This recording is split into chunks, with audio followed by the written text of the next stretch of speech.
In a dark place, a man continues fighting against the undead who keep coming no matter what he does.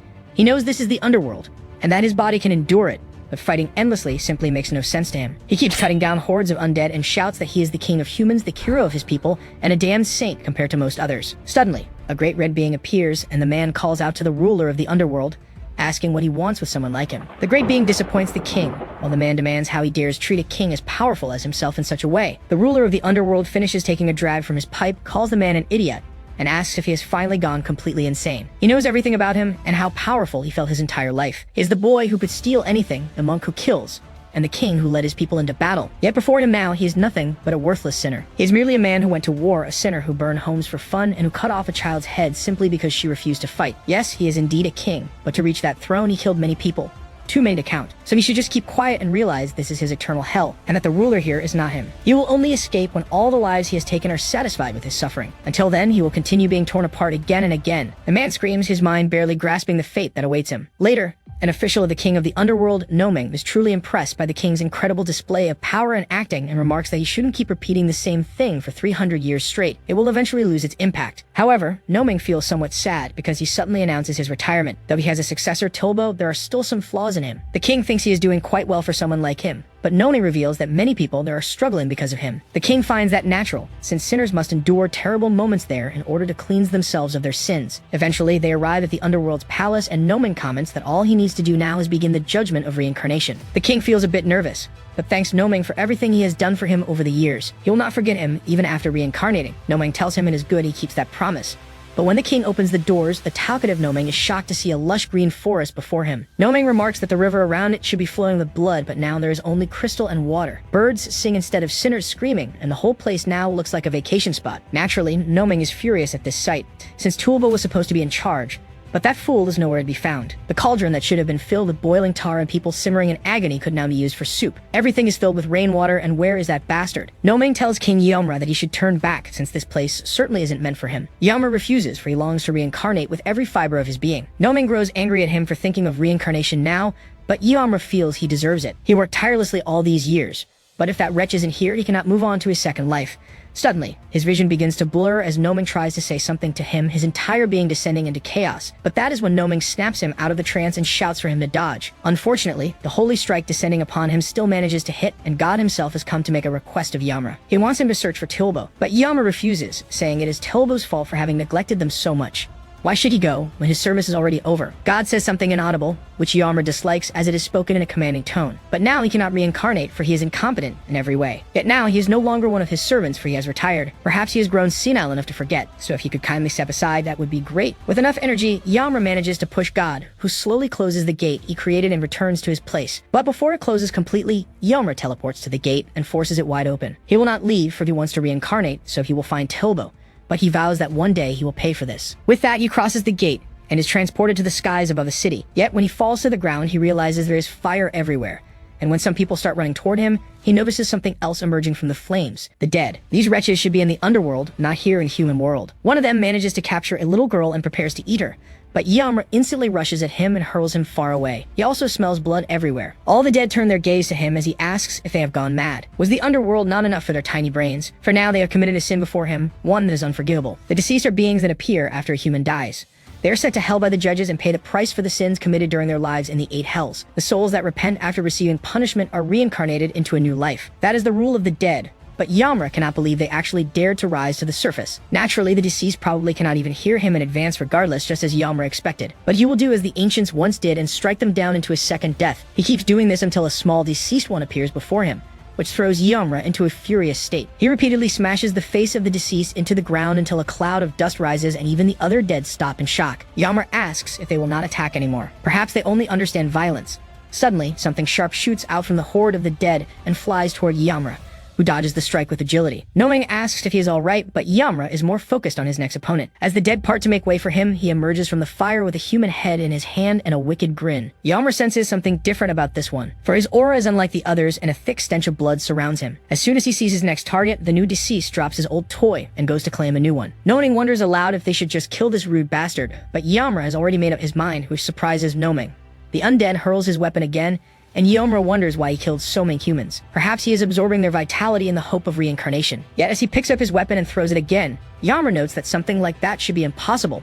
Reincarnation without judgment is considered an infernal taboo, but even knowing this, his one successor still allowed them all to roam free. So Yammer decides he will do them a favor and burn every sinner he encounters. With that, he strikes the deceased with a mighty blow, and then again and again, until the creature is launched against a nearby building. Yammer walks over, cracking his neck, and plants his foot upon the sinner's head, demanding to know why he killed so many people in order to reincarnate.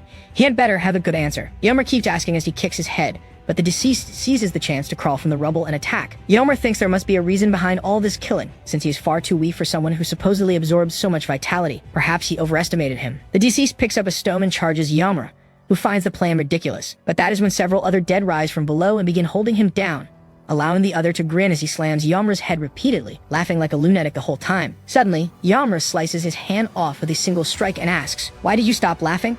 Is it no longer funny?"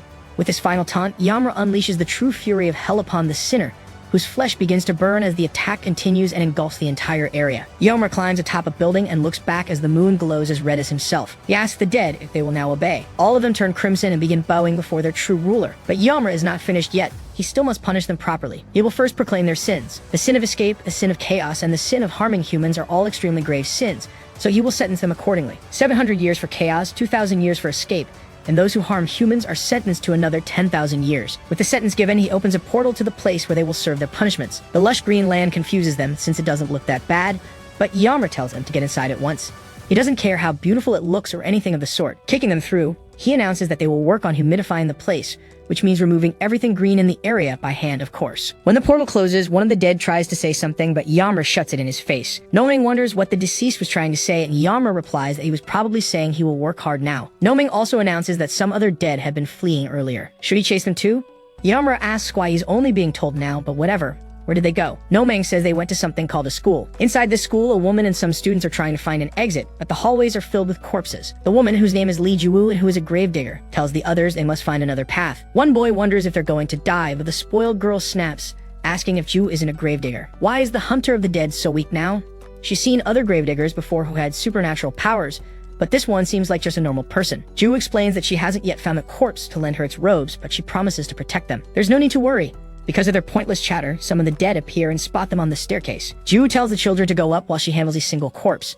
It pushes her back a little, but as soon as another student opens the door, she manages to kick the corpse away and tells them to keep moving forward. She'll catch up once she's done. But being an idiot, the spoiled girl ends up being grabbed by a corpse that can barely climb the stairs, which prepares to devour flesh before it can bite her and spare the world from her stupidity. Jiwoo throws herself in the way and is bitten instead. The pain is sharp, but it allows her to kick the corpse away and ask the girl if she's all right. The girl shoves her hand aside and tells her not to touch her, saying she almost died because of her. How can she even call herself a gravedigger? Jiwoo feels a bit irritated, but she's still glad the girl is unharmed. She runs to close and lock the door. The corpses pound and push against it constantly, which makes one student say they'll probably break it down. But Jiwoo just hopes the maker of the door knew what he was doing, and she fires a flare into the air. She tells everyone that her superior will be here soon, so all they have to do now is wait. One student gets angry at her, asking how she dares laugh instead of solving the problem. If it lets like them die, the entire nation will be lost. Jiwoo is rather surprised by such idiotic words, but the girl adds that she should be a gravedigger, that she's not even a little bit useful. She nearly died because Jiwoo is extremely stupid. She should know her father is extremely rich and won't like hearing she was hurt. Suddenly, Yammer appears and observes that for spoiled brats, they sure talk a lot of crap. The annoying girl asks who he is to judge her and how he got there. Yammer tries to say that he is the king of the underworld, but every time he does, thunder strikes down and blocks his words. He knows this is God's doing, but the girl thinks he must just be insane. One student smacks Yammer's chest and demands how he dares act that way towards Celio. Does he even know who she is? Yammer explains that he came because he was pursuing the dead, and indeed the stench of human blood is everywhere. He also heard them from below, so he simply jumped up here. All the students laugh in his face, since chasing corpses sounds like a joke. He looks like a beggar, but thinks he can fight. What a joke. Nomang asks Yammer if he should just kill them, but Yammer says they're only children. They should be left alone. In truth, it's their parents' fault for giving them such a twisted education. So when the parents die and end up in hell, he will give them the punishment they truly deserve. Naturally, the student gets angry at such an obvious provocation and asks how a punk like him dares insult people he doesn't even know. Jiwoo tries to step between them and tells them not to fight, but the student tells her to shut up and get out of the way. This isn't her battle. When she insists, he shoves her with a slap, which allows Yamra to see that she has been bitten by a corpse. It also makes him wonder if she can really endure until help arrives. He also feels that she looks familiar from somewhere, but his thoughts are interrupted by the student, who is already irritated with his distraction and declares that he'll show them how frightening they can be. If his father went to hell, the king of the underworld would cry and beg for forgiveness, apologizing non-stop. Upon hearing that Yamra is the king of the underworld, he bursts out laughing. He tries to hold it back but cannot, finding it all far too hilarious. The student asks why this bastard is laughing so much. Is he being funny? Whatever. It doesn't matter now. He'll beat this bastard and let his father handle everything, as he always does. Nomeng tries to warn him to stop, but he doesn't listen. Then the attack comes, and the student's fist burns when it ends. God, also known as the Jade Emperor, tries to contain the situation, but Nomeng says it's already too late, as things have gone completely out of control. Ju steps in front of Yamra before he is struck and tells him to dodge instead of just standing still. She starts coughing blood from her wounds, but still tells him to stay back because she'll protect him no matter what. The student has had enough. Now this bitch is making him look like the villain. But if she doesn't know her place, he'll show her what it is. Whenever Yamra sees a sinner, his eyes widen and the instincts of the king of the underworld take over. The student demands that he release his hand because it hurts and says he'll kill him if he doesn't. Yamra remarks that killing someone isn't as easy as he thinks, which frightens the student and surprises Ju-woo. He keeps squeezing his hand until it turns purple, and finally lets go, which gives the student a surge of confidence. He declares that he doesn't care, he'll kill him. He'll tell his father everything and then throw his body to the dead. They won't even touch him, since he's so filthy. Yamra is surprised this brat still hasn't come to his senses, as he continues threatening people for no reason. At this point, Yamra shouldn't even be speaking to him, since he's no different from the deceased. Will only respond to violence, a tool used against sinners from the very beginning. He picks up a piece of wood while saying this, and after cleaning it, announces that he'll give it a name. Does anything come to mind when he looks at it? The student doesn't understand what he's talking about, but his friend says it looks like Harry Potter's wand. Yamra confirms that it really does and immediately smacks the student's backside with it. By now, he should fully understand the situation. For his actions, his sentence is a beating with Harry Potter's wand. Yamra continues thrashing him with a piece of wood, making the student scream in pain. Nomeng is shocked by his master's actions, as are the others, who gape at the sight of such a thing happening right before them. Yamra even acts like a maniac as he does it, which hardly helps. But once he's finished, and the student's backside is as red as a tomato, he asks if this punishment was enough to make him behave better. He had better reflect from now on, or Yamra will return to beat him with Harry Potter again. Suddenly, the spoiled girl starts screaming, for the dead are climbing the building, stacking themselves one on top of another. She wonders what they can do, but Ju stands in front of her. Everyone must go down. She'll buy enough time for them to escape. The girl refuses, insisting that there are too many dead waiting below. Ju confirms that all the dead are here, climbing up, so they must flee while they still can. With that, they start working on the lock, and Ju tells Yamra to go with them as well, since she promises to take care of things here. He notes that in his life he's seen many people, but none like her. Why is she helping people like those when she could just save herself? She's been insulted, ignored, even hurt. These wretches will never know the grace of kindness, and yet she risks her life to protect them. Ju Karat chops him on the head and says that, for a boy, he sure talks a lot of deep nonsense, but it's better for him to stop talking and head down too, since it's getting far too dangerous for him to stay. Yamra observes that she truly is unpredictable, but since she's here, this woman will not die a meaningless death. When he tries to unleash his technique, the Jade Emperor stops him and tells him not to interfere. He should go and find Telbo.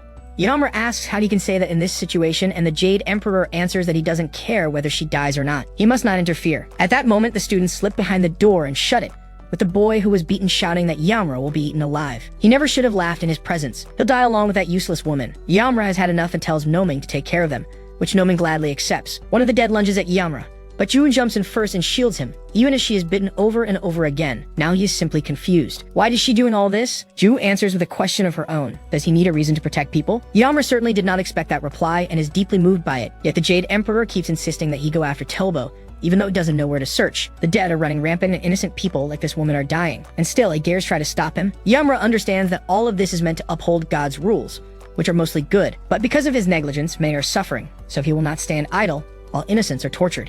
He will burn all sin and save this woman. With a single strike, he wipes out all the dead and tells Ju that he has a job offer for her. Naturally, the Jade Emperor tries to stop him, but Yamra refuses to listen again and tells Ju that her salary will be enormous and she'll have full insurance. She'll be able to take as many vacations as she wants, and when she retires, she can reincarnate as the wealthy daughter of a powerful man. He is basically inviting her to work in God's place. When Ju loses consciousness, she mutters that it would be a great job. Yamra is surprised that she still has strength and lays her on the ground, asking if she's alright. Ju checks her wound and realizes how severe the bleeding is. It's already too late for her. Perhaps they will meet again in the next life. Yamra will not allow her to die after inviting her, so he removes his hairband and uses the manifestation of the underworld to pull her into a white, serene world. He notes that she is the first person to come here with her body intact, but regardless, he welcomes her to the first underworld he personally created. Ju asks him to repeat that, as she can't believe she's literally in the underworld. But after walking around, it doesn't feel like just a mental trick, and her wounds are practically healed as well, which she sees as an opportunity.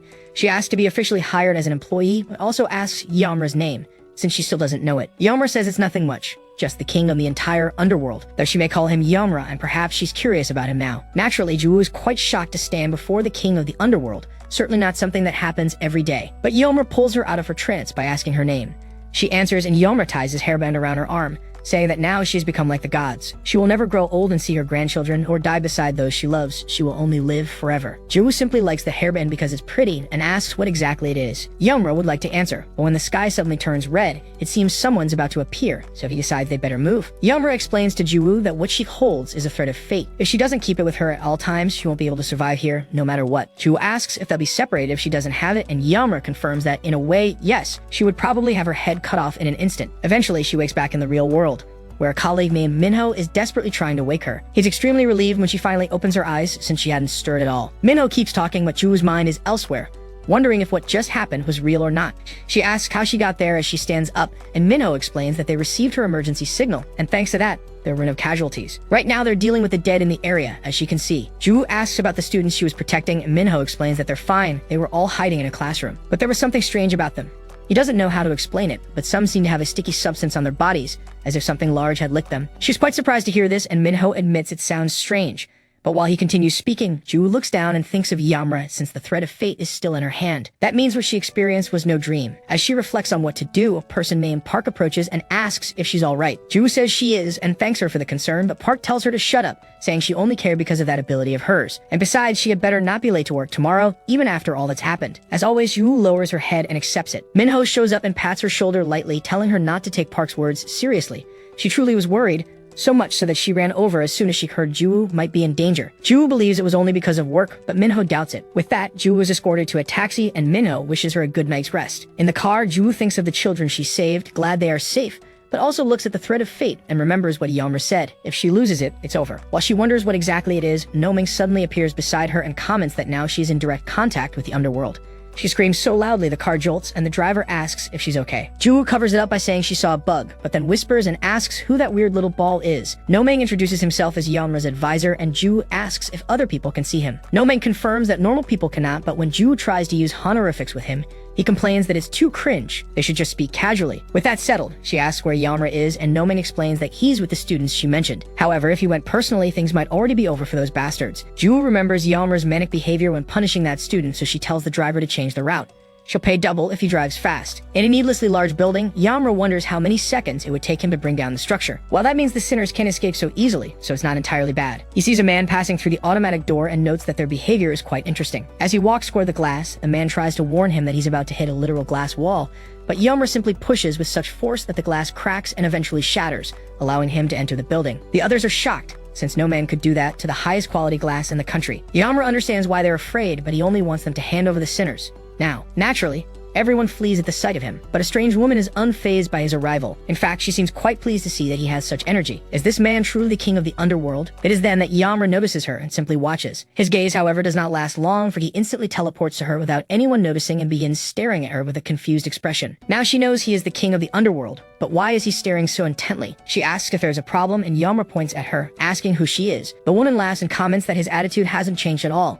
He still can't remember people's faces, so she will introduce herself. Her name is Bikwu, and one day, she too lived in the underworld. Suddenly, her greeting is interrupted by a voice, that idiotic boy asking some hesitant men if they brought what he wanted. They confirm but say it isn't a good idea. Even so, the boy doesn't care and orders them to obey as they should. Yomra is overjoyed to have found him so easily and prepares to leap forward, but Bikwu stops him and asks him to listen before deciding to blow the place apart. Is it really that important to punish him now? Yomra says it is very important even if she doesn't understand. Judges and police in this world may close their eyes to people's crimes. He knows most are greedy and corrupt. Perhaps they even consider certain matters insignificant, but he cannot let something like that pass. As king of the underworld, he must always punish a sinner. Many people have suffered because of this boy, so Yomra will make sure his punishment fits his crimes. Bikwu is shocked by his words and lets him go. Yomra instantly teleports in front of the student, who is stunned to see him alive, since he left him trapped on a rooftop full of the dead. But Yomra reminds him that he already warned that it would be useless. He also realizes that the boy hasn't reflected at all on his actions, so once again, he will be beaten by Perry Hodder. Bikwu wonders if she heard that correctly, but the boy immediately drops to his knees and begs him not to do it. The staff manage to call the guards, who for some reason weren't at the entrance, and set them against Yomra. When all of them are about to be sent straight back to hell, Bikwu simply raises her hand and tells them to leave him alone. He is not an enemy. Instantly, the guards retreat, and Yomra is surprised at the level of authority this woman holds in that place. She must be a good leader, but who is she? Really? The student, also known as Young Master, takes the chance to flee, which irritates Yamura. But one of the young master's bodyguards stops him, saying he is the son of President Kang. Yamura asks why it matters, so the bodyguard explains bluntly. That boy is the son of the president of the Kang Sung Group, the third largest conglomerate in Korea. He holds more influence in the business world than anyone. Yamura asks again why that matters.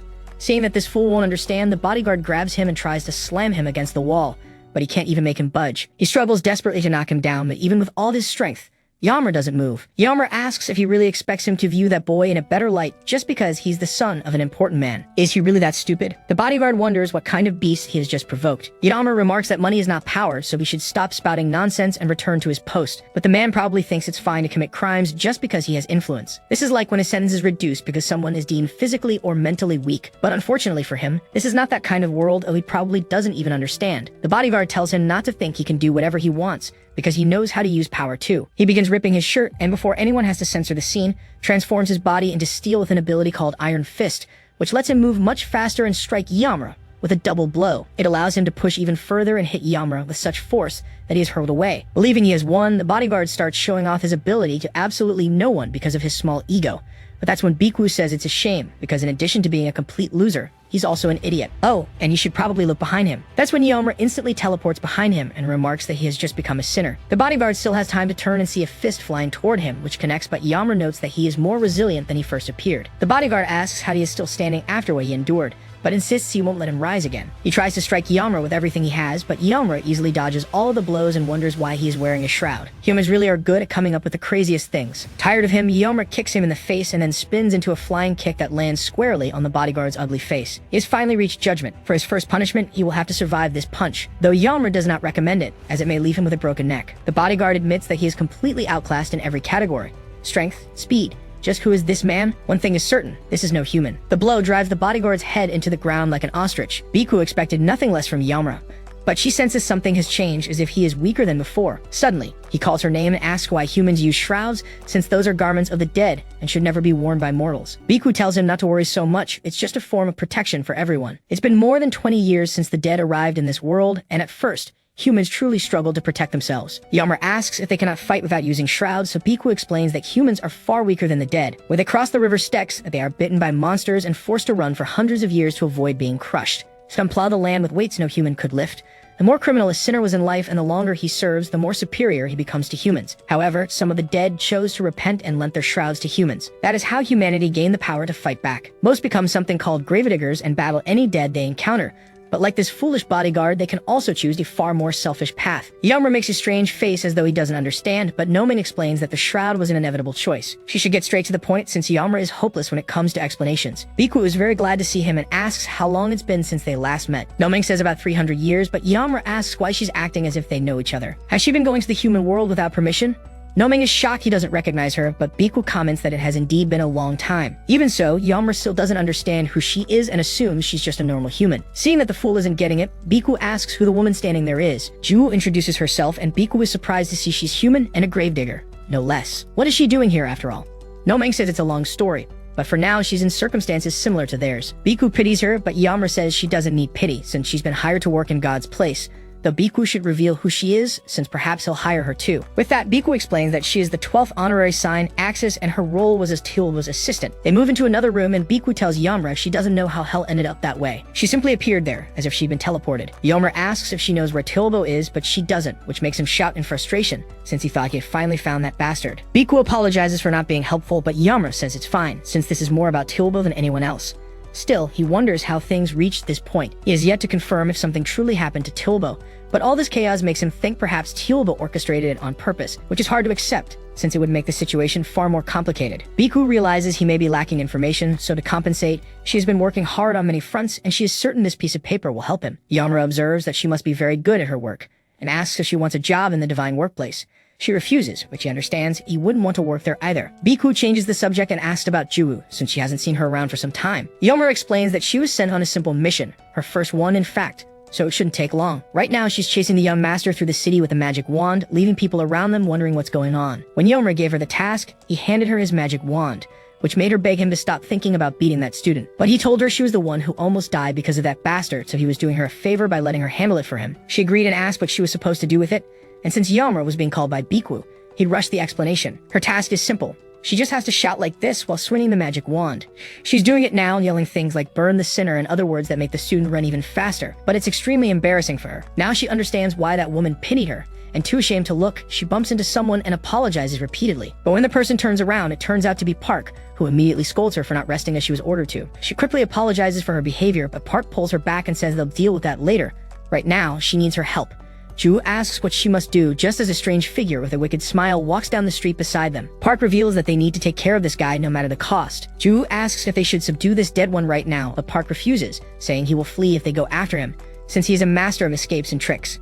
They will only follow him and look for any opening for a surprise attack. Ju asks why he keeps looking everywhere, and Park explains that he is on patrol, but she knows how hard that may be to believe. Whenever he passes through an area soon after, a massive dead one appears to devastate it. Perhaps this man is his subordinate, but he definitely has something to do with it. After observing him for a while, Park thinks that maybe his main goal is to remove every obstacle in the way. Unfortunately, the student is found by that dead one, and Park runs desperately to reach him. But even though she is faster than most humans, she arrives too late, and the undead lands a powerful strike. However, the boy does not end up as a puddle of blood, because Ju manages to catch him and land directly on a pile of trash. Park congratulates her for being so agile and rushes to attack, determined not to fail a second time.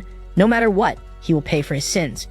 She activates her mantle, Stigma of the Scholar, and with a massive hammer, she hurls the dead one away. She then orders Ju to evacuate the civilian and call for reinforcements immediately, which Ju agrees to do, but demands that Park hold out at all costs. Park tells her to hurry, since her stigma isn't combat-oriented, but she is shocked to see the dead one already recovered from the blow.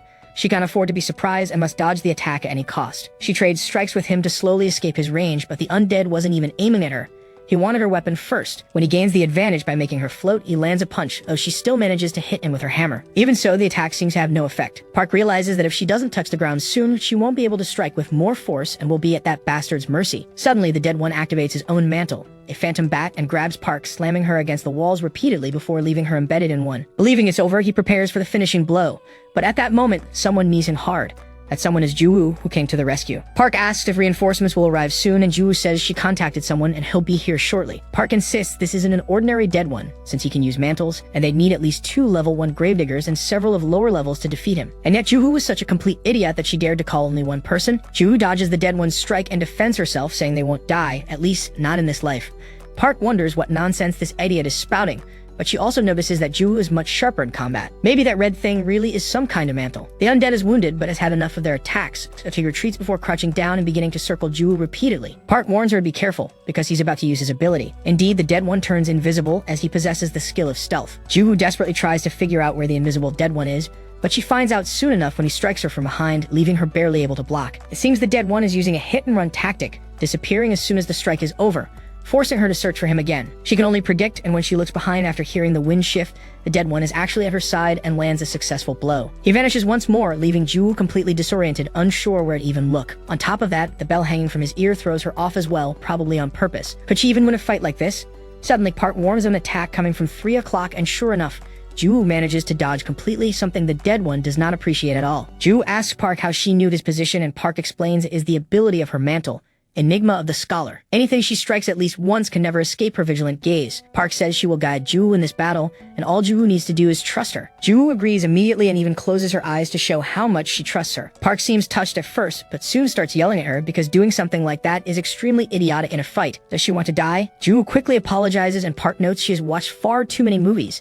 This is a real battle, and they need to be cautious. She instantly calls out the position of the next attack as it comes, and each time Ju manages to land more blows on the dead one, who can do nothing but take hit after hit. This continues until it resembles a one-sided beating, which a strange person, a disciple named John Mucci, also comments on. He hadn't expected gravediggers these days to be so terrifying, but since he was the one who sent this guy on patrol, he should probably step in, or it would be a real shame if a dead one with such promising talent were to disappear. Besides, he would rather avoid being scolded by that person. With that, he descends and asks them to stop beating up his friend. Ju immediately glares at him and demands to know who he is, but Park tells her to fall back. Since this is one of the big shots she had mentioned earlier, this is the disciple John Nucci. He's a little confused that she would call him a big shot when he looks so scrawny, but he is pleased they know who he is. Now to the matter at hand. Could he take his friend back? There are very few dead who can use stealth. It's a rare talent, so he's basically asking for a favor, strange as it sounds. But before he can finish, he's met with a hammer blow to the face as Park declares they will never negotiate with the dead. She tells Ju to fall back since the only reason the dead are capable of such intelligence and communication is because Yuchi finishes the sentence as he attacks, that it means certain dead have slaughtered a massive number of people. Though he's surprised she already knew that, he still scoffs that she dared approach him while being so weak. Ju shouts for Park, and when Uchi throws her to the ground, he's surprised the girl still has the will to attack after seeing her senpai brutalized right before her eyes. A truly courageous girl, but she should know he despises people like her. He invokes the sin of Jur, Taoist priest, to create a massive tornado that slashes Ju repeatedly. Uchi begins to laugh and asks, well now, do you still feel like attacking? Why do you even care about that old woman? You've got your whole life ahead of you. You should just run away now. That's how humans are, completely pathetic, always thinking only of themselves. Everyone is an animal that never cares for the lives of others. That is their true nature. Michi finishes his attack, certain that the girl will flee because of her injuries. But what he sees next enrages him even more, for instead of running away, she chooses to protect that woman even though she could escape. He asks why she would protect something at this point, but Ju does not answer, which only irritates him further. In today's world, no one does such a thing because their own lives are the most important. Altruism leads nowhere. Ju would like to tell him two things. First, that she doesn't need a reason to save someone, and second, that now he has committed a sin. As soon as she finishes her sentence, Uchi feels a desperate instinct not even to breathe. After that, the protagonist tells him that he has sinned and he cannot even look in their direction. It is not that he cannot. He simply will not because he knows the real danger is right behind him. He grips his talisman tightly and prepares for the worst, but Yeomura approaches Juwoo and asks if she is alright since she looks badly hurt. Juwoo says she is fine, but they need to do something for Park as she is barely breathing at this point and her cloak is also beginning to fade. With a simple wave of his hand, Yeomura envelops the two of them within his domain. He tells Juwoo that she doesn't need to worry because he is there. Juwoo feels grateful to have such a kind employer and Yeomura thinks he must have looked quite impressive just now. But his self-image is interrupted by Noming who appears shouting. Yeomura observes that he should begin a conversation with more pleasant words instead of speaking so rudely. Noming tells him to forget that since there is something more important to focus on now, making Yeomura ask if he wants to push a millstone for 500 years, as that is the punishment for foul-mouthed individuals. Uchi simply watches, thinking this guy seemed important at first, but now it looks like he worried for nothing. He tries to tell Yeomura that he will pay for joking around, but at that moment he is thrown far away by him and Yeomura says he should not even breathe for any oxygen spent on him would be a waste. Uchi has had enough and asks if Yeomura didn't just forgive him. So why is he attacking now? Yeomura asks what he is talking about. In the first place, Uchi wasn't even his priority. The most important thing was to take care of his victims. But now he has plenty of time. The two activate their powers at the same time, creating a storm of red and green that flies everywhere. But naturally, Yeomura is far stronger, as his attack easily pierces Uchi's cloak. Uchi falls back, but Yeomura does not stop with just one strike. He charges forward with his shoulder against Uchi, who in total desperation activates the 8 gates of folly. Yeomura just stands still, making Uchi think he managed to trap him and seals him inside the ability, which begins to cut through. Uchi says that Yeomura is like an empty cart, making a lot of noise, but with nothing of value inside. He summons a powerful sword and strikes. Uchi begins to laugh, since no one has ever escaped from his ability before, and Yeomura's cloak was completely sealed as a result. It is his complete victory. But at that moment, the ability vanishes completely. Yeomura admits that it is a complicated skill, but what was said does not apply to him. That power is not his cloak, it is real hellfire, burning from the darkest depths of the underworld. It is a flame that consumes all sinners, and because he has committed many sins, Yeomura's power grows ever stronger. Uchi is in complete shock, but Yeomura gives him a piece of advice. Don't bite the ground too hard. When the mighty attack is launched directly at him, Uchi refuses to give up and once again activates the seal of the 8 gates, at the same time throwing another sword against the strike. But no matter what he does, the attack keeps coming and his wind cannot do anything against it. This man is trying to extinguish hellfire with little wind spells, but even if he manages to stall it for a moment and slip away, Yeomura is right there to punish every move and smashes him with a punch. He continues hurling hellfire over and over again and Uchi is sick of seeing it, but he has no energy left to move, so the fire engulfs him completely. Uchi feels as though his entire body is about to melt into the ground from the heat. Yeomura wonders why he has not turned to ashes yet. But Noming says they cannot do anything more with him because he has passed his sword and cloak on to Tilbo. Noming suggests throwing this man into hell and leaving since hell and the human world have different concepts of time. Yeomura had completely forgotten he could do that, which does not surprise Noming. But he also moved the humans to a safe place for the time being, so Yeomura does not need to worry. In addition, he took the magic staff from that woman, which left Yeomura very pleased. He really is a good subordinate. Noming remarks that he must be reliable since his master is completely scatterbrained, making Yeomura ask if he really wants to be replaced. While they talk, Uchi tries to escape and run, since this is his only chance, with a monster completely distracted. He must warn that person about this man to avoid him at all costs, because he is far too dangerous for any of them. Unfortunately for him, Yeomura notices his attempt to flee and crouches down, asking where he thinks he is going. Because of the situation, Uchi has to abandon all his pride and begins to beg. What he did was a mistake. He begs for mercy. In his mind, he hopes Yeomura will fall for his act, But instead of answering directly, Yamra chooses to tell a story from the past. On a dull day, a woman who had lost her son descended into hell. The king of hell asked why she came there, and she said it was because her son had not survived. The king asked who had caused it, and she said it was the king himself. Since he had been the one to start the war and increase the famine, he was to blame. Unfortunately for her, the king of the underworld already knew everything. In fact, it was he who had started the war and let his own people starve. But because of her actions, she was the true sinner there. And so he discovered that, no matter what, sinners are always the same. When they are in a bad situation, they lie and lie instead of being honest, that they despise the idea of the same thing happening to them. They are irritating. That is why he created hell for people like them. Uchi seems defeated upon hearing this, but after thinking for a moment, he begins to tremble. He is no longer afraid. Since he is only the king of the underworld, he will not bow before him, no matter what happens. He activates another wind technique, Wind Dragon, to try to harm Yomra. However, Yomra is already delivering judgment upon him. This sinner feels no shame and has no sense of duty. Remorse is a feeling he has never known. Therefore, as the king of the underworld, Yamra will sever his reincarnation completely. As he channels power into his staff, he begins using Soul Bonsai, first form, Boykin. With one swift motion, he cleaves him in half and ends all of his lives at once. Nomeng watches as Yuchi vanished in mind and body, and thinks it had been a long time since he last saw that technique, the Soul Bonsai. Because of the immense power used, Yamra's magic staff shatters entirely, expected since it was nothing more than an ordinary stick he picked up from the ground. Even so, Nomeng is shocked that Yamra can still unleash so much power, even without his sword and mantle. It was his own strength that accomplished this and nothing else. After completing his work, Yamra says they should relax somewhere since they've been awake all day. They deserve to rest. Naturally, the place they go to unwind is Juwoo's apartment, where she asks if he really came there just to relax. Yamra tells her to sit and make herself comfortable, since even if he's her boss, there's nothing to worry about. He relaxes with a sip of his drink, and Juwoo says she'll do exactly that since of course there's nothing inconvenient about it, right? After all, it's her house. Why should she feel uncomfortable? Yamra acts innocently and says that's exactly it. He always knew she was clever. Naturally, Juwoo realizes he's mocking her, though she can't spit in his face and she'd surely lose her job. Instead, she suggests he go stay with Baekwoo, since she probably lives in a mansion or something. Yamra says it's better to sit in the home of a subordinate, since going to the house of a stranger like that would be shameful. Juwoo feels that what he said also applies to their situation, but she relents and asks if he wants her to find an apartment for him as well. Yamra misunderstands one of her words as fart and starts laughing like a silly child, which she compares him to. Having had enough, she explains that she needs privacy, so she can't let him stay there. She'll find a nearby studio for him. Yamra admits he doesn't know what that is, but since he's been through similar circumstances in the past, he won't oppose her choices and will leave if she's truly uncomfortable. That should prevent any resentment, right? With that, he stands and tries to leave, but before he does, he asks if there are any sinners nearby he can bother. Juwoo knows very well how he deals with such sinners and tells him not to even think about it. He wonders why she's so reluctant. Sinners must be punished at all times. Juwoo points out that his methods are really problematic, so Yamra promises to be gentle, though she doesn't believe a word. He insists that he really can be gentle. To prove he can't, she gives him an example. There's an old woman nearby with a serious illness. One day, she threw trash by the roadside and didn't pick it up.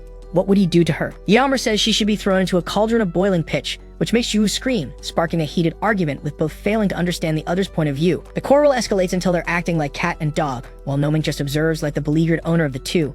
Seeing Juwoo back down, he hands her the glass of water he was drinking, but when she takes it, she notices the water is blue, very blue. She asks Yamra where he got it, and he thinks she's trying to start another fight, so Nomeng answers for him. They drew the water from a well.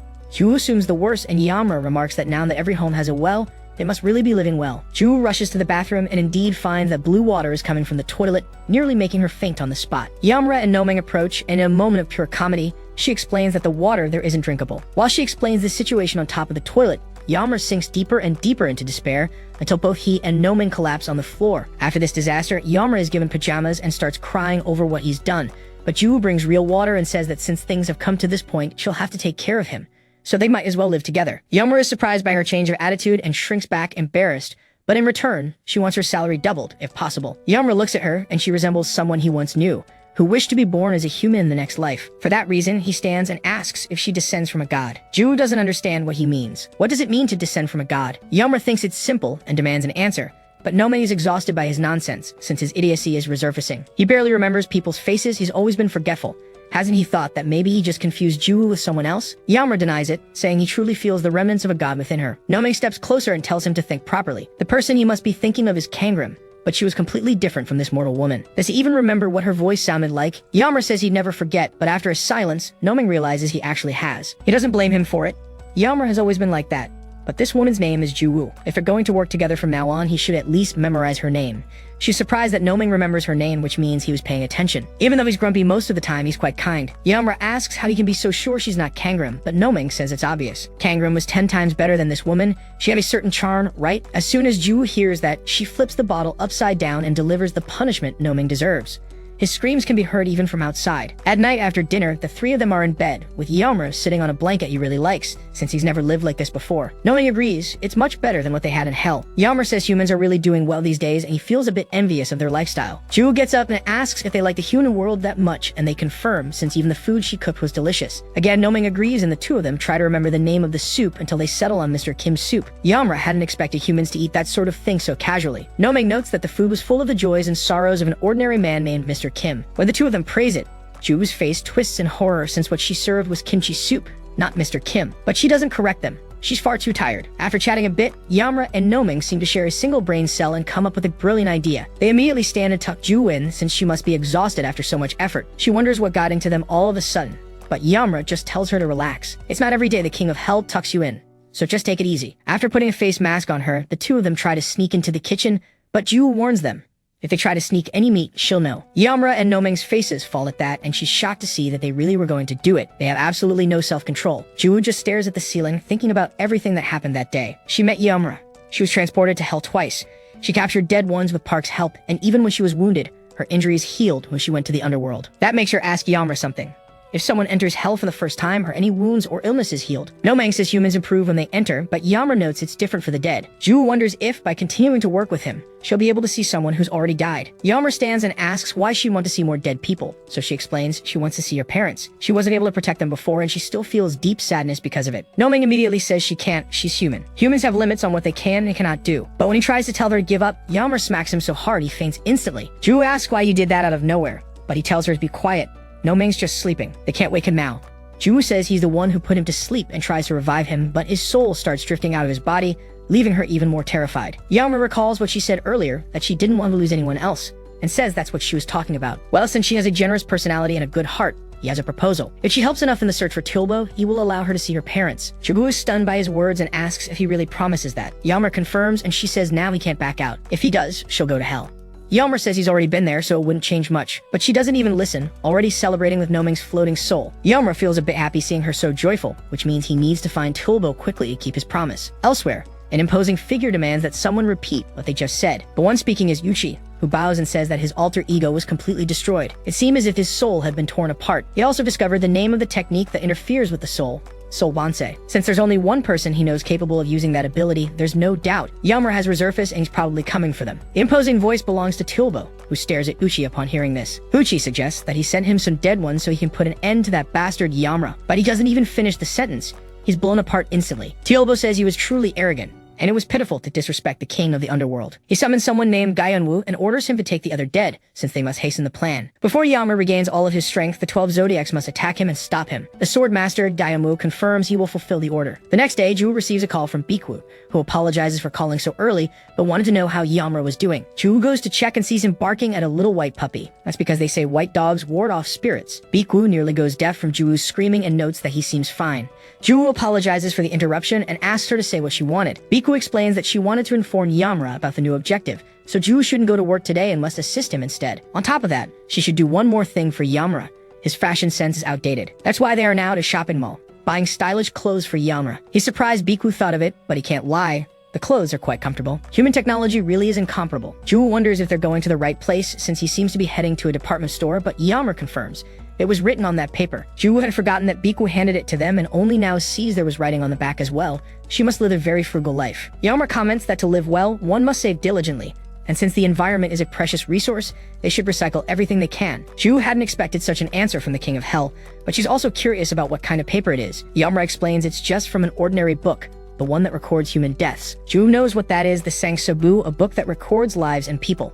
She immediately confronts him, asking how he could so casually rip out a page from that sacred book But Yammer remarks she must have stuck it in her pocket or something. Ju is about to lose her mind. What will people think when they see this? Yammer tells her to calm down since humans can't read it anyway, but according to what was written here, they need to find the creature around this main area and then find a celebrity. Ju is about ready to smack this idiot, but first asks him to explain what he means instead of jumping ahead like a fool. Yammer does exactly that and tells her that the zodiac signs who came into this realm needed to find jobs to survive, and this one in particular was recruited. He doesn't know what that means, but Biku said they are celebrities, and she mentioned they'd appear here because of their schedule. Ju asks which zodiac sign it is, and Yammer reveals it's the pig. That zodiac sign is back to Hei, who at that moment was nearly finished vomiting.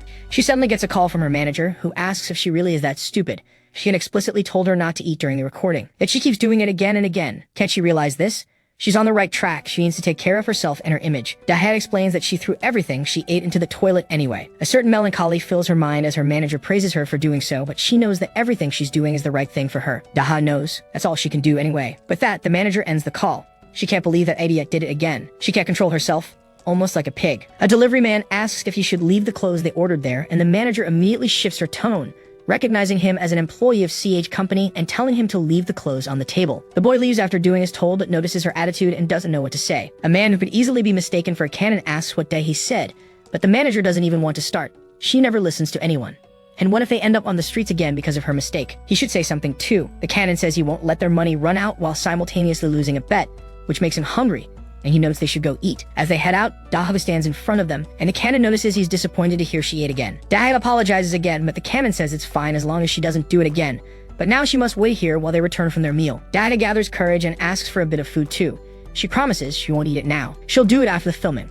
The manager can't believe her audacity, but the canon turns and asks if she really is a pig. How many times has he told her she needs to be thin for the photos? One meal a day is far more than she deserves, yet they allow it anyway. Dahat explains she's starting to feel dizzy and almost fainting all the time, and the other actors also had lunch. The canon does his best to imitate a monkey and asks if she's saying they're the villains here. Dahat completely denies it, but the canon grabs her and says it's painful to see her like this. Doesn't she remember the first time they met? He saw her on the street standing like a beggar. He gave her clothes, a roof over her head, and food. He let her live like a normal human being. Only him. Dahe apologizes, saying she didn't mean it that way, but the canon observes that everyone makes mistakes. It's normal for a family to fight like this, right? Dahe's face lights up when she hears that word, and then the others leave, telling her not to do anything funny. But once they're gone, they call her an idiot who believes anything as long as that special word is said. Dahao turns around and starts skipping with her awful shoes, happy that someone recognizes her as family. In an instant, the atmosphere around the area changes and a tall figure begins to speak. It is truly a disaster to see a zodiac sign being treated this way by insignificant humans. However, he will free her from this torment. She will take her things and come with him immediately, for Tealbo has summoned her. This is Ivan, the Terrible. Dahe asks what he just said, but Ivan simplifies it. Tealbo has summoned her. She must prepare to leave immediately. Daha is deeply confused by this. How can Tilbo summon her? They are all dead as well. Why isn't Tilbo giving this message to her personally? Ivan confirms that yes, he is dead. He doesn't even try to hide it. But so what? Daha refuses to go because now she has a family. She cannot abandon them. Ivan is baffled. She's speaking as if those humans are her real family. Daha had expected something like that to be obvious. These humans took care of her, while Tilbo abandoned her and disappeared to who knows where. They gave her a place to stay and a life, so it's her right to call them family. Ivan grows irritated at her tone and recalls he heard she was stupid. But this is too much. He seizes her tightly and asks if what they did could really be called taking care of her. She should look at her skinny body first. Who has been taking care of whom, huh? She's being exploited because of her stupidity, so she should wake up as a zodiac sign. The only family she will ever have is them. Still, Daha has no will to leave. After the canon and the manager finish eating, they begin chatting about various things while walking. But that's when Ju appears and asks the canon if he is Lai Yuden, the CEO of Schwein Entertainment. I'll still call him the canon, because that's what he is. He confirms that he really is. Then Ju tries to ask him something, but Yelmer pushes her aside and asks him if he's a pig. Ju immediately confronts him, since that is a very rude thing to ask someone. But Yelmer doesn't understand. He's asking the right question. This man has the greasiest face known to mankind, a belly that could crush any castle wall, and a bald haircut. He is the living symbol of a pig. Jumu still tells him it's wrong, but the canon starts to get angry, since this boy just called him a pig, so he demands that he repeat it. The manager tries to stop him, saying he was probably just complimenting how handsome he is. But even as they're on the verge of killing each other, the canon still tries to get to him. The manager begs him to restrain himself since she can't let him go to prison again. They should calm down, they've eaten well, and they're happy, right? Because of her incessant chatter, the canon now has a new target for his anger. Inside the waiting room, Daha is biting her nails while waiting with the food beside her, hoping everything will turn out okay. When they finally arrive, she jumps up quickly and realizes she needs to tell him something. But then she notices the manager's injured face and asks what happened. She immediately runs to her, but the canon says she deserved it. Daha asks if he really hit her, but he observes that it was the most natural thing, since she was trying to manipulate him as usual. Dahat is very worried about the manager and wonders what they should do, but the canon finds the food on her table and asks what this is. He has eyes so he can see it clearly. He stomps on the food and says all she wants is to eat, right?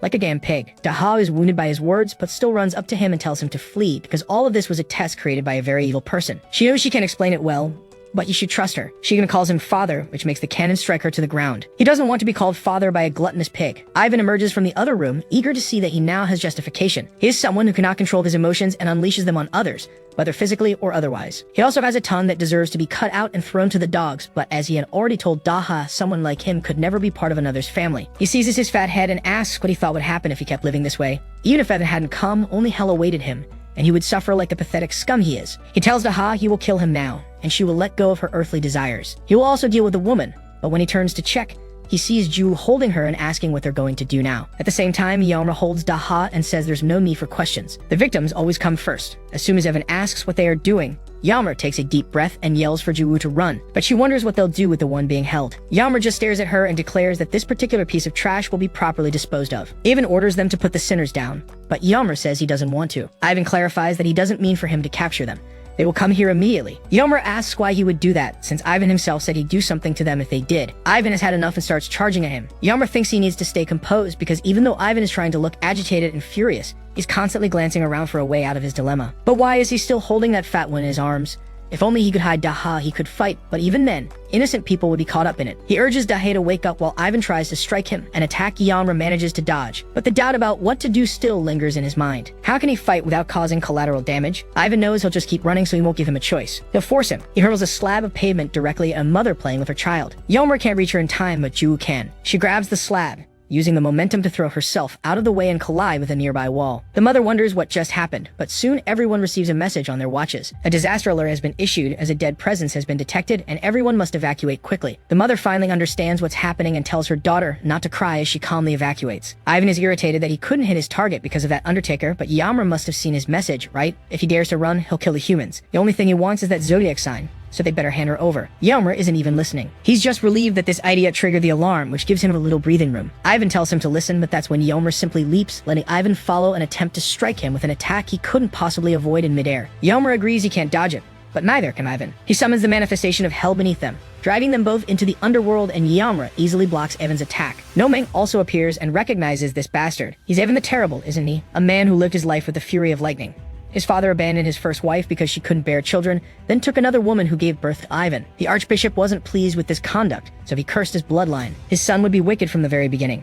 His country would be stained with the corpses of innocents, and blood would flow like rivers. Because of his son's thirst for blood and chaos, his very nation would be destroyed. Ivan tries to strike Yamra, who merely dodges and asks Nomeng if his madness has worsened with age. Nomeng confirms it, noting that Ivan had also beaten his pregnant daughter-in-law brutally. After missing another strike, Ivan says he killed someone back then. Afterward, the crown prince cursed him to death, and that was when his madness, which had quieted for a time, returned. Yamra is enraged to see him crying over his actions, since sinners cannot feel remorse for the people they've murdered. Nomeng tries to ask something, but Yamra cuts him off, saying to forget it. What they need to do first is what they do with all sinners: punish them severely. But before he can act, Ivan strikes him with a powerful attack, and Nomeng scolds him, saying you can't attack someone in the middle of a speech. He also asks Yamra if he's alright, and Yamra grips him firmly, saying he'd like to borrow his mantle for a moment, because he needs to deal with this bastard efficiently. Nomeng refuses to hand over his mantle and starts smacking him. Since the last time he lent it to him, Yamra caused chaos. Yamra says he doesn't need to be so stingy.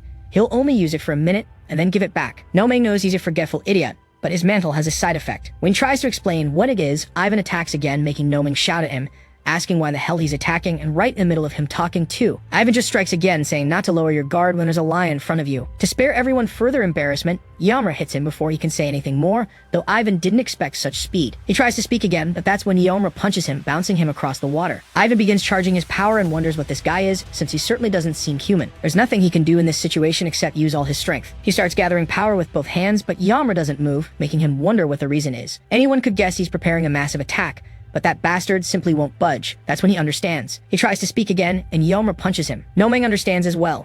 Yamra is hitting him every single time he talks. That's how his supervisor can be truly petty. Ivan is now genuinely enraged and asks how he dares to toy with him like this. But Yamra instantly teleports behind him and says he must not know who's hitting him, but he'll find out soon enough. Burn, sinner, hellfire. He activates his ability and strikes Ivan, who is defenseless against the attack, though it doesn't burn him completely. Yamra thinks it's just like when he dealt with Uchi. He has no power, no sword, no mantle. He needs to obtain one of them, or at least find something that can serve temporarily. Ivan strikes him again and finally realizes who he's dealing with. He must be the king of the underworld. Yamra, punished the lightning. With those words, he unleashes a powerful shock against Yamra, and Noming is surprised that his mantle isn't electricity.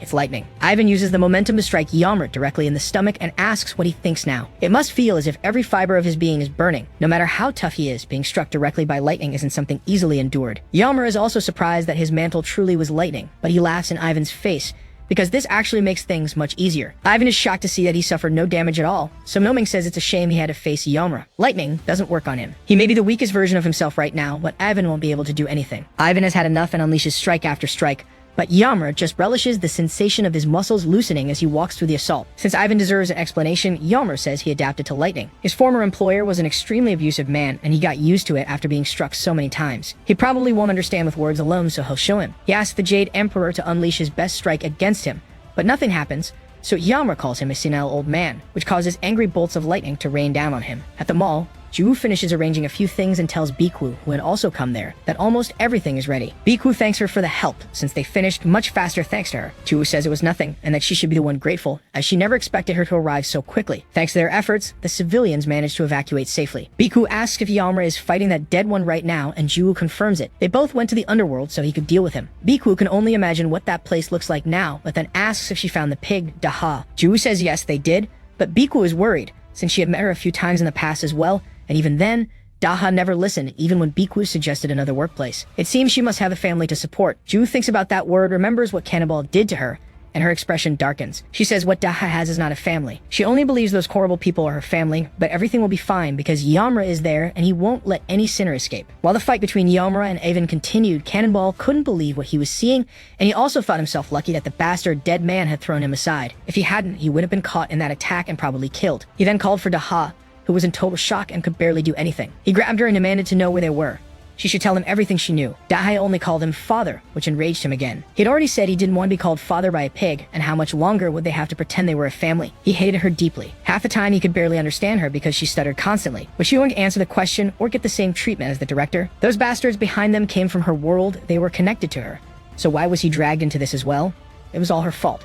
She should get him out of here now while he was still being merciful. With tears streaming down her face, Dahai still called him father, but Cannonball told her to stop it. She was never his daughter.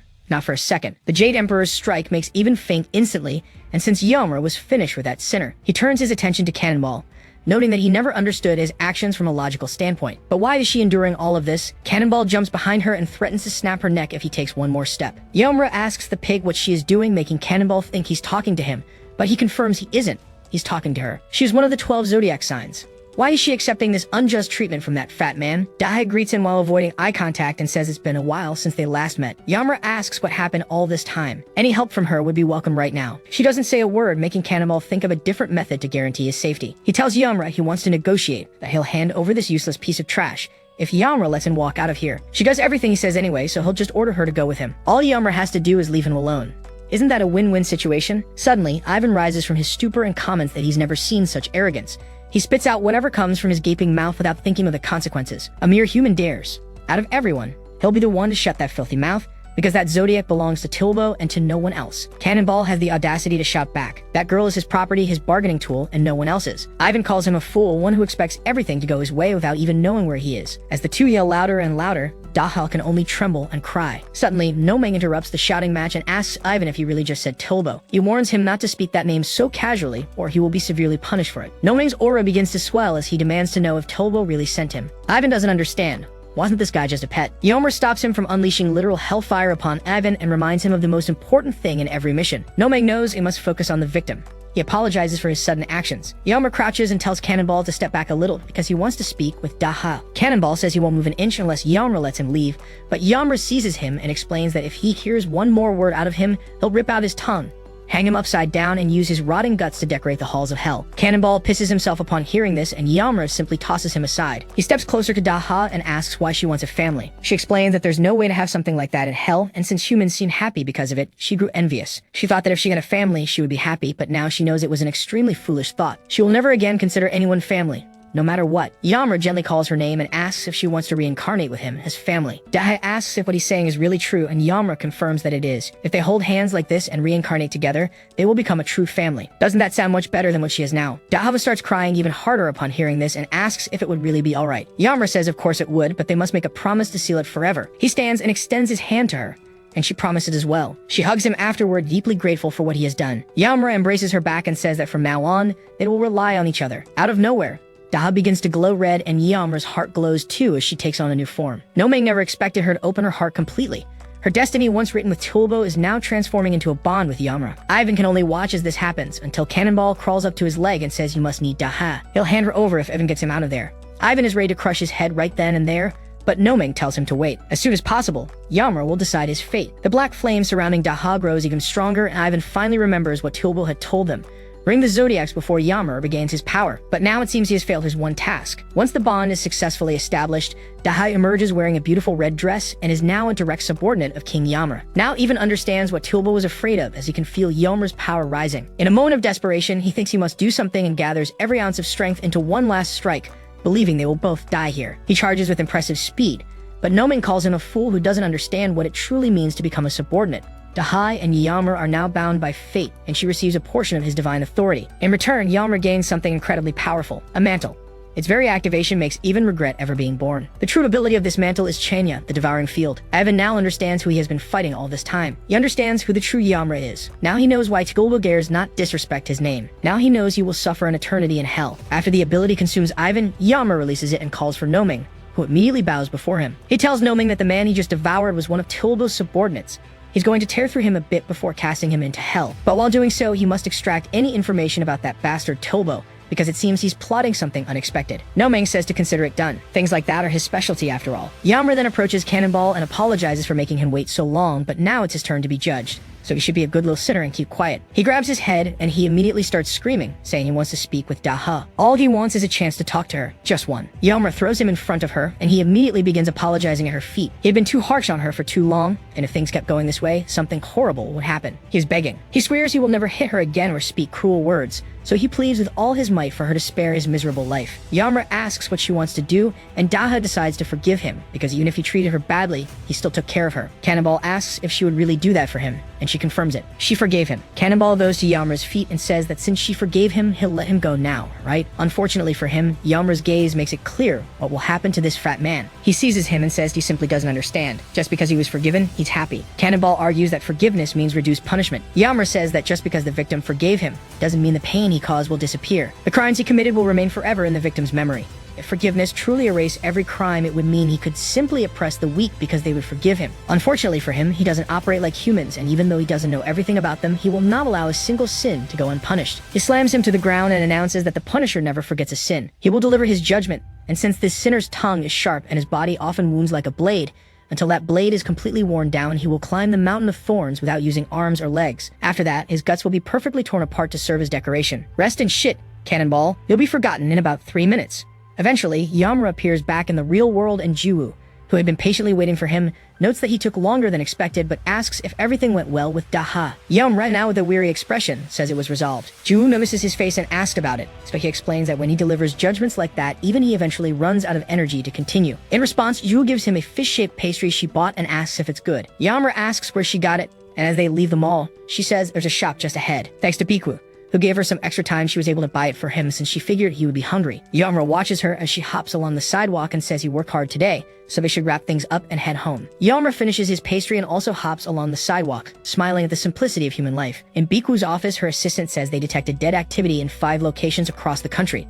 Biku understands that these locations are also where the 12 Zodiacs are suspected to be. Certainly, it's no coincidence, but she's also curious about what Juwoo reported regarding the incident at the mall. The assistant says they haven't confirmed everything yet, but according to his findings, the dead man was a subordinate of Tulbo, and Tulbo himself seems to be gathering the 12 Zodiacs for something. Biku wonders why he is doing this, since they are his former subordinates, and should simply obey his orders, but instead, he is using force. The timing also fits, since the dead have become much more restless after Yamra came to this place. Tulbo must have felt his pressure the moment he appeared and is gathering the Zodiacs for some kind of plan. Suddenly, what look like stars begin to shine intensely in the sky, which confuses Biku, but she eventually understands what it is. She says that Bastard played it this way because he knew they would notice and wouldn't follow him after that mistake. She quickly scribbles something on paper and orders it to be sent to Yamra immediately. He understands, but then she suddenly pushes him against the wall and says she also has another very important mission for him. She whispers something in his ear as shadowy figures slowly approach. She then shoves him again and says this mission is of the highest importance, his very life literally depends on it. She pushes the young man away and explains that this was their only chance. The other man stares at her and says she already knows why they're there, so she should prepare to leave. Tulbo is summoned them all. Biku tries to buy as much time as possible, asking why Tulbo is suddenly gathering the Zodiacs so aggressively. What is he trying to accomplish with all of this? She doesn't understand since he wasn't like this before. Janwoo isn't there for idle talk, so he draws his sword hilt and strikes Biku 3 times, putting her on the ground instantly. He orders his subordinates to take her, while the assistant can only watch, not knowing what to do in that situation. Unfortunately for him, Janwoo notices and wonders if there are rats in the building. That makes the assistant bolt, and one of Janwoo's subordinates asks if they should pursue. He says there's no need to waste energy and orders one of the dead to open a portal, since they're going after the other Zodiacs. Once it's done and everyone begins to pass through, a dead man with the appearance of a monk asks if he can slip away for a while. The red-haired dead man remarks that he's doing it again, just like last time. Does he really enjoy tormenting humans that much? The heretic monk says those are harsh words that certainly have nothing to do with him, but Janwoo allows it, with one condition. If he encounters Yamra, he is not to even think about fighting. The red-haired dead man says to call him if he finds anything fun to do, and the heretic monk smiles, saying of course, why wouldn't he? The next day, Yamra and Juwoo kick open a door early in the morning, and they've apparently been abruptly summoned to a case, for which Juwoo apologizes, but Yamra only wonders what happened for them to be moving so early. Juwoo explains that the headquarters of the Undertakers was attacked by the dead, and many of them had shrouds, so the entire area around headquarters was sealed off. A taxi driver calls them over and drives off immediately when they get in. Juwoo asks him to take them as close to the restricted area as possible, and also helps Yamra with his seatbelt. He wonders how they could have been attacked so easily, since they're supposed to be the ones capturing the dead. Juwoo sighs and explains that it's more complicated than that. He should remember the first conversation with Biku. Yamra recalls that she said how humans struggle to protect themselves since they're much weaker than the dead. Is that it? Juwoo confirms. 21 years ago, after the dead suddenly appeared, the Undertaker Association was founded, and its members are treated almost like public servants. She tries to explain in more detail, but notices he's staring at her like an idiot, remembering what Noming said. If he looks like a brainless fool, she should explain it as if she were talking to a child. She thinks for a few seconds and finally comes up with a good explanation. The Undertakers are like police officers for the dead. They protect people from the dead and are paid by the state. Normally, a skilled Undertaker can handle 3 dead at once, but that only applies to regular dead. Those who committed heavier sins and wandered through the pits of hell for longer are difficult to defeat without shrouds. To simplify the levels of strength, the dead are stronger than humans, but humans with shrouds are stronger. On the other hand, dead with shrouds are even stronger, but you should already know that, right? The dead with shrouds are called Chunja. Yamra is satisfied with the explanation, but it's time to move as they've arrived at headquarters, and what they find is nothing but dust and rubble. Yamra tells her not to worry, whether they're regular dead or Chunja, they just need to capture them and everything will be fine. Noming suddenly appears from his daily torture session and remarks that things may not be as simple as he expects. Ju notices the blood on his face and asks if he's okay, but Noming says it's not his. Yamra asks if he managed to extract anything from Avon, and Noming replies that he tried to get everything out of him gently, but in the end, Ivan begged for mercy because he knew nothing else. It turns out he knew very little, except for one thing. Some of his subordinates are now joining Tilbo. Ju thinks that's good news since they might convince them to join their cause, but upon seeing Yamra's expression, she falls silent. He asks how many there are, and Noming says he doesn't know. Ivan was practically useless. Yamra sighs and comments that things are going to get very difficult from now on, but he hopes at least it's not Janwoo or Bulgo, because if it's either of them, the situation will be far worse. A dead man hides behind a slab of stone preparing to attack them, eager for new targets. Yamra tells Juwoo to contact headquarters and report that reinforcements are on the way and will arrive soon. From there to their location, they'll take the shortest route and send every dead they encounter straight back to hell. On BBC News, a reporter says that patients who had been receiving psychiatric help for depression were seen leaving the hospital all at once. This nationwide phenomenon has been controversial, as most of the patients were born in the year of the pig. Now they will hear from Professor Kim Tong. He confirms that he sees this incident as the beginning of a new social phenomenon. The zodiac, based on year of birth, divides people into 12 spirit animals, such as the rat, ox, and pig. It follows the order from the rat, the first, to the pig, the last. If you are born in the year of the rat, you are a rat. In the year of the rooster, you are a rooster, and so on. Although it is seen as a folk tale, recently unusual phenomena have been occurring everywhere. People born in the year of the pig have been suffering from depression, and those born in the year of the sheep are becoming very religious. The crime rate has also risen, especially murders among those born in the year of the snake. They continue researching as they believe something is affecting people. The reporter thanks him for the comments and moves on to other news. Last night, the Undertaker Association was attacked by the dead, resulting in casualties. Now they will connect with the reporter on site, Park Da-hoo. He explains that even at this hour, the dead are still rampaging. Undertakers with shrouds are doing everything they can to contain the threats, but strangely, the dead seem to be acting in an organized manner, and Chunja are everywhere, making subjugation difficult. He is trapped in a temporary shelter, and everyone waits for reinforcements with their hearts in their throats. If the dead manage to break through the barrier, something horrible will happen, and they may not make it out alive. Unfortunately for him, his words come true when the barrier is destroyed and the dead begin to pour in with the monk at the front. He begins chanting Buddhist prayers and declares that a massacre will truly happen here. Eyes so pitiful, the living are truly sorrowful. He also asks if they are hiding someone there, but no one understands what he means. The Buddhist lets the dead do as they please, forcing the Undertakers to activate their shrouds. The leader orders that the wounded be taken out, and they will hold the defense in the meantime. Everyone uses their abilities to kill any dead that approach, But even though they manage to rescue some and eliminate large groups of dead, it is clear they are losing ground. The leader realizes they are slowly being crushed and doesn't know what to do. Suddenly, a ray of hope appears as one of the men says reinforcements have arrived. The leader is overjoyed to hear this and asks how many, and the man replies that there are only 2. The leader thinks he meant 200, which would be enough, but the man's expression makes him think maybe 20, which would also be acceptable. When the man's face fills with despair, the leader realizes only 2 people are coming, which means they are truly doomed. The monk appears behind him and says they live in unfortunate times, as even the gods seem to have abandoned them. The leader can tell just by looking that the dead in front of him is far too strong for him to do anything, and now his life is in his hands. The monk comments that from nothing they come, and to nothing they return. Such is life, miserable and fleeting. To die without purpose, does he not consider that a waste? The leader does not answer, making the monk ask him not to be so tense, as he only wishes to talk. Did he know that Bhikkhu was already captured? The leader asks why they would do such a thing, and the monk says it doesn't matter now. The previous night when they came for her, she suddenly began spouting nonsense, old and trivial stories that had no reason to be said there. It was heard that she was once Tilbo's advisor, but with such a brilliant mind there was no reason for her to talk so much. She was buying time for a small, strange human to escape. They suspected something was wrong, searched everywhere, but still have not found him. It seems he is hiding somewhere here. The leader tells him to get to the point, and the monk smiles. He points to where the children, the wounded, and the elderly are. Surely the person they are looking for is among them. All they need to do is let him search, and if they truly do not find who they seek, he swears he will cause no further trouble and send all the dead away. To gain even more trust, the dead man says he was once a monk and has not forgotten the true value of life. That is why he promises not to hurt anyone. They just need to hand over the person hiding there. It is time to choose. Either let him in, or face a fight they cannot win. The leader looks around, seeing the wounded before him and the exhausted undertakers. Bhikkhu's assistant watches from a corner and cannot believe the dead followed him all the way here. They are truly persistent. It seems they will not give up the search, and since he has nowhere left to run, he must make a decision. He cannot put all those people in danger because of him, but at the same time, Bhikkhu entrusted him with this vital mission. If he is captured, her sacrifice will have been in vain. While he is lost in thought, Ju touches his shoulder and tells him not to worry anymore. The leader's mind is crushed by the imposed choice, his moral code tested, and he cannot defend it. Suddenly, another undertaker appears and tells him not to listen to that bastard. He may claim to understand the value of life, but his whole body reeks of blood. He must not waver in his convictions, because this man is enjoying the situation. The monk stares for a moment, then reveals his true nature. He too will leave with nothing, except for the brief pain they are about to feel. The undertaker braces himself for death, but then a black flame strikes the monk's hand, and he recognizes whose flames these are. There is only one person who wields flames that devour everything in their path, King Yomra, whom he now has the pleasure of seeing. During his active days as Lord of the Underworld, one of his 12 subordinates was the heretic monk Nuwu. When he was still human, he entered the den of a tiger that had captured and brutalized a novice monk. Consumed with rage at the sight, he tore the tigers apart into small pieces and left them to rot. He became a legendary figure with legendary combat skills, who abandoned every principle of a monk.